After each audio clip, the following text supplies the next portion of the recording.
او دا بل غزل دی. کله کله راته وګوري مسکی شي، کله کله چې غوسه شي سره موچی شي، ستا ښایست او پیغلتوب ته چې پام شي، هره سروه د چمن پیغله جینۍ شي، او هر یو وار چې ورته ګورم حیران شم، کله شمه کله ګل کله سپوږمۍ شي، او چتنی نو خاموشه خاموشي وي، خو چې راشي نو محفل کې رنګینۍ شي، او یو رنګین غوندې غزل د خدای ګو جوړ شي، یو رنګین غوندې غزل د خدای ګو جوړ شي، چې ستا شونډې ستا خالونه ستا کمسی شي، او په قسمت د اسمان ستوري شمیرل شي،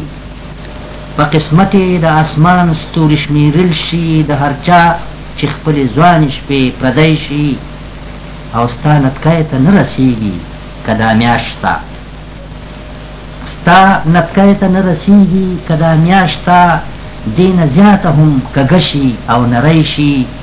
او چې خبره د مطلب مخې له راشي نو نادانه شي ماشومه شي ککی شي.